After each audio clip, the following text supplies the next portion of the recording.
Halo semuanya, sawadee kerap, apa kabar? Semoga kabar kalian selalu baik dan juga sehat. Selamat datang di segmen analisa. Kembali kita update mengenai kasus di Subang, Jawa Barat. Dan hari ini kita akan bahas adalah statement dari tim kuasa hukum Danu, Pak Taufan, yang mengatakan bahwa dia beserta timnya sedang menyiapkan kronologi versi mereka dan nantinya akan disampaikan ke Presiden Jokowi, Kapolri, dan juga Kapolda. Ini adalah sebuah pernyataan yang menurut aku juga baik di sisi lain, tapi di sisi lain juga menimbulkan pertanyaan bagi aku pribadi. Apa yang terjadi? Kenapa kok Pak Taufan hingga membuat rencana seperti ini, menyiapkan kronologi versi mereka? Yang pertama adalah kita bahas kenapa harus diperbaiki kronologi. Bukankah pada saat saksi, siapapun itu yang diperiksa, baik itu Danu, Yosep, Yoris, dan juga totalnya adalah 69 saksi, terutama di episode pertama mengenai kronologi, kalau seandainya saksi tersebut tidak suka atau tidak cocok gitu ya dengan apa yang dinyatakan atau ada yang keliru,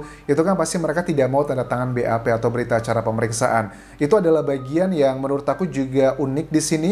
Kalau seandainya para saksi, misalkan begini, Danu dibilang bahwa oh saya ketemu Pak Yosep di tanggal 18 Agustus tersebut adalah sekitar setengah 8 pagi. Kemudian saya kesini, ke situ, ke Polsek dan sebagainya, ceritanya sudah kalian tahu semua. Kalau Danu setuju dengan pernyataan tersebut, baru dia tanda tangan, artinya sudah oke. Tapi kalau di sini aku mendengar pernyataan dari Pak Taufan yang mengatakan menyiapkan kronologi versi mereka, ini tujuannya apa? Apakah mereka juga ada ketidakpercayaan dengan kronologi versi yang di BAP, dan kita belum tahu apa itu versi di BAP. Tapi memang kalau di jejak digital kita amati ada beberapa perbedaan yang sampai sekarang kita masih belum tahu kenyataannya, mana yang fakta, mana yang bohong. Apa itu Anjas? Mungkin kalian juga masih ingat ya bahwa kalau kita ingat-ingat lagi bahwa yang pertama kali datang ke lokasi kejadian, kalau berdasarkan keterangan adalah keterangan jejak digital media, adalah Pak Yosep ya, sekitar jam 7.15, kurang lebih seperti itu.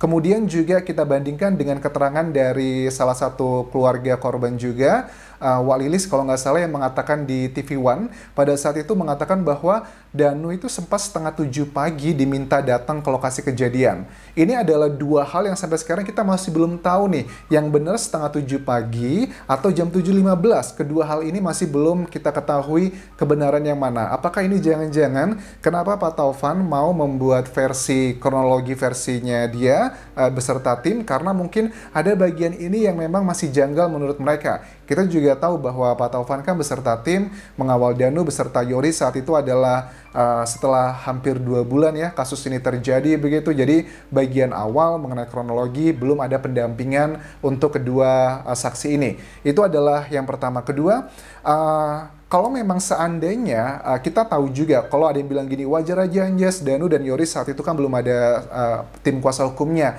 Mereka masih bisa digencet lah kalau dalam bahasa orang bilang begitu. Tapi nggak juga kok, buktinya ada beberapa hal yang sudah cukup memberatkan, terutama saksi Danu, juga sampai sekarang dia aman-aman saja, tidak ada eksekusi dari tim penyidik itu, dari Polda Jabar yang sudah mengambil kasus ini juga. Itu menunjukkan bahwa sebenarnya memang dari penyidiknya sendiri itu benar-benar sangat hati-hati dan tidak mau gegabah begitu saja dan tidak mau menggunakan hal-hal yang di luar hukum, aturan hukum, misalnya dengan kekerasan. Kalau zaman dulu saksi dipaksa gitu, ada yang bilang katanya saksi itu harus digebukin biar dia ngaku dan sebagainya, tapi sekarang udah nggak lagi terjadi seperti itu. Walaupun pada saat itu di awal-awal bulan ya, di Agustus, September akhir sampai Oktober awal, itu kan mereka belum punya pengacara, juga aman-aman saja, tidak terjadi hal yang demikian begitu. Tapi yang menariknya adalah kenapa kok Pak Taufan rencananya akan menyampaikan versi kronologinya ini ke Kapolri, ke Presiden Jokowi dan juga Kapolda. Apakah ini adalah salah satu bentuk ketidakpercayaan dengan BAP mengenai kronologi? Suka nggak suka, kronologi itu adalah yang sangat krusial sekali, karena itu kan nanti berhubungan dengan alibi, berhubungan dengan banyak hal di persidangan yang kalau seandainya ini sudah lengkap berkasnya, sudah ketahuan tersangkanya, berkasnya juga sudah lengkap, baru menuju proses persidangan. Nah, kemudian yang menarik juga kalau aku melihat dari sini, untuk mengecek apakah dari isu yang pertama tadi yang aku bahas adalah mengenai masih ada satu hal yang belum jelas, mana yang benar, mana yang salah. kita ketahui dari keterangan di media massa TV One, ada pernyataan dari Bu Lilis atau Walilis kalau nggak salah, sudah cukup lama juga, ini kan sudah hampir 5 bulan lalu, yang menyatakan bahwa Danu diminta datang ke lokasi kejadian itu sekitar setengah 7 pagi. Sedangkan Pak Yosep mengatakan dia datang ke lokasi itu jam 7.15, kurang lebih seperti itu. Ini masih belum ada klarifikasinya, apakah ini benar ataukah ini salah, siapa yang berbohong di sini, ataukah Bu Lilisnya hanya salah ucap saja. Ini juga ada kemungkinan.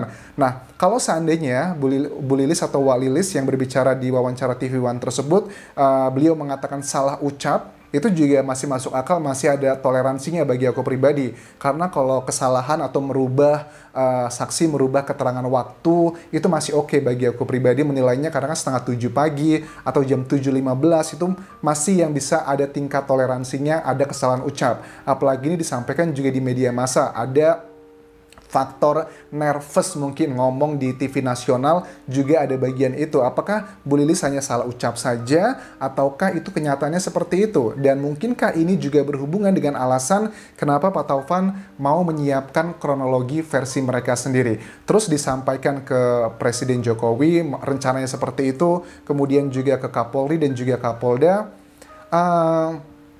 Ya, pasti mereka ada sesuatu hal yang mungkin menurut aku kalau di sisi lain, di sisi yang kita melihatnya secara pribadi, aku melihat kayak ada rasa ketidakpercayaan diri ya di sini. Kenapa? Maksudnya ini opini pribadiku ya buat Pak Taufan ya. Kalau Pak Taufan menyiapkan kronologi pribadi, which is good buat aku. Kalau aku yakin banget apapun yang dilakukan tim kuasa hukum adalah untuk membantu kliennya, which is okay, dan itu adalah diperbolehkan oleh hukum kita. Tapi kok aku mencium aroma kayaknya ada rasa Danu ini akan dijadikan kambing hitam begitu. Kita nggak tahu fakta-faktanya seperti apa. Mungkin aku menangkapnya pada saat Pak Taufan mengatakan akan melaporkan ke level yang lebih tinggi, Kapolri dan juga Presiden lah, orang tertinggi di Indonesia begitu, nomor 1 di Indonesia. Apakah ada kesan mengisyaratkan bahwa Danu kemungkinan besar akan dijadikan kambing hitam begitu? Well, sekali lagi ya, kambing hitam kan kita harus menyamakan persepsinya dulu. Karena kasus ini kan kemungkinan ada 4 kategori nih orang yang menjadi tersangkanya. Pelakunya, dalangnya, orang yang membantu, orang yang mengetahui. Kalau pelaku dan dalang jelas mereka tidak bisa dikategorikan kambing hitam. Tapi kalau mereka masuknya kategori orang yang membantu atau orang yang mengetahui, apakah jika orang tersebut dijadikan tersangka, apakah termasuk dalam kategori kambing hitam? Ini adalah bagian yang gray area atau yang abu-abu. Nah, aku menciumnya di sini kalau Pak Taufan kayaknya agak sedikit merasa ada kesan bahwa Danu itu akan dijadikan kambing hitam oleh sebagian orang. Kita nggak tahu, ini memang yang sudah terjadi di masyarakat, ada opini ke sana. Tapi semua orang juga saksi bisa mengatakan mereka adalah kambing hitam. Let's say kalau dari sudut pandangnya Danu sendiri, well, dia memang secara motif mungkin tidak mendapatkan keuntungan banyak dari kepergian kedua korban. Ini jelas Anjas akan menjadi kambing hitam. Oke, fine. Itu adalah dari versi Danu yang mendukungnya. Lantas juga dari versinya Yoris. Yoris juga bisa bilang, wah, justru aku yang menjadi kambing hitam di sini karena aku tidak melakukannya dan tidak ada bukti-bukti. Memang aku cari di jejak digital tidak ada alat bukti yang mengarah ke Yoris. Bisa aja dia bilang malah aku adalah kambing hitamnya gitu. Orang menuduh aku yang menyuruh dia melakukan ini itu, tapi padahal aku tidak menyuruhnya. Dia juga bisa klaim sebagai kambing hitam. Begitupun juga dengan Pak Yosep, Bu Mimin, anak-anaknya, mereka juga sama gitu. Mentang-mentang kami punya hubungan yang tidak baik gitu ya dengan korban, lantas semuanya dilimpahkan ke kami begitu, itu pun juga bentuk kambing hitam. Itu pun juga mereka bisa klaim bahwa mereka adalah kambing hitam. Artinya apa?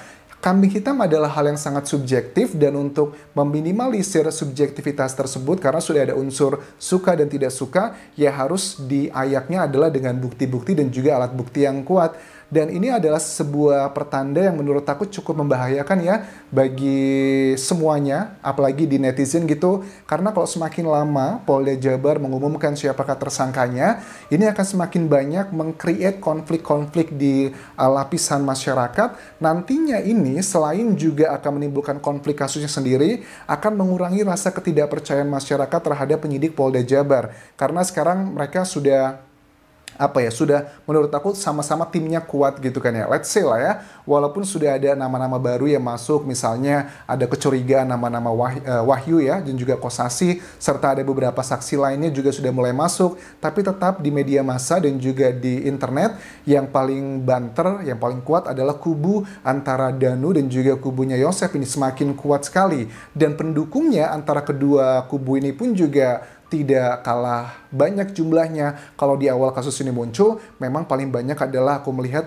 banyak sekali yang mendukung Danu dan juga Yoris. Tapi semakin kesini kita melihat, apalagi Yoris memisahkan diri dari Danu, itu sudah semakin imbang. Jadi kalau aku baca komen-komen gitu kan ya, saat aku ngebahas Danu, nanti tim Yorisnya marah. Saat aku ngebahas Yoris Yosef, tim Danunya juga marah. Jadi menjadi salah satu hal yang sudah menjadi indikasi ini akan menjadi konflik besar. Ini kayak ibaratnya kayak api dalam sekam begitu. Kelihatannya masih oke-oke aja, fine-fine aja, tapi ternyata di dalamnya itu sudah membakar. Mudah-mudahan dari Polda Jabar segera ya umumkan siapakah tersangkanya kalau memang sudah ada 2 alat bukti yang kuat. Kalau kita ngomongin alat bukti, sekali lagi bahwa alat bukti itu ada 5 kategori berdasarkan undang-undang. Yang pertama adalah keterangan saksi, keterangan terdakwa, keterangan ahli, petunjuk, dan juga surat. Itu adalah hal-hal yang sudah ada di media massa, kita sudah bisa pahami bersama. Dan 69 saksi telah diperiksa, plus juga dengan 7 ahli yang sudah diterjunkan untuk membahas kasus ini. Dan aku yakin itu semua belum termasuk dengan volunteer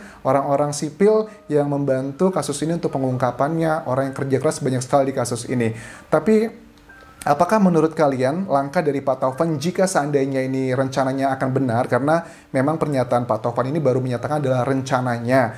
Dia beserta timnya sedang menyiapkan kronologi versi mereka. Harapannya bisa membantu kasus ini agar segera terwujud. Itu baik sekali menurut aku. Tapi kita juga harus ingat apakah langkah ini diperlukan untuk segera menuntaskan kasus ini. Jangan sampai malah ini menjadi blunder nanti di masyarakat. Karena memang kasus ini kan sudah 5 bulan kita bahas, sudah menjadi konsumsi nasional, justru malah ada langkah-langkah yang dinilainya akan malah membuat kasus ini penyelesaiannya semakin lama. So, I think that's all yang bisa aku bahas mengenai rencana dari tim kuasa hukum Danu yang akan menyiapkan kronologi versi mereka. Dugaanku adalah kemungkinan besar kronologi itu adalah bagian di mana ada perbedaan pendapat, apakah ini kesalahan ucap saja ataukah itu adalah faktanya memang berbeda pendapat antara Yosef dan juga Danu, di mana Danu mengatakan, bukan Danu yang mengatakan sih, tapi dari bibinya ya, di wawancara TV One tersebut, apakah itu kesalahan ucap aja, 6:30 diminta datang ke TKP, ataukah memang benar Yosef itu datang ke TKP jam 7.15. Ini bisa dijawab dengan CCTV yang memang berada di sekitar lokasi kejadian, bisa langsung dijawab dengan lantang begitu. Sekali lagi, jawaban ini sudah ada di Polda Jabar yang sudah mengamankan banyak sekali data-data sejak 5 bulan lalu. Thank you very much for watching this video. Sampai ketemu lagi semuanya. Kopun kerap semuanya. Bye-bye.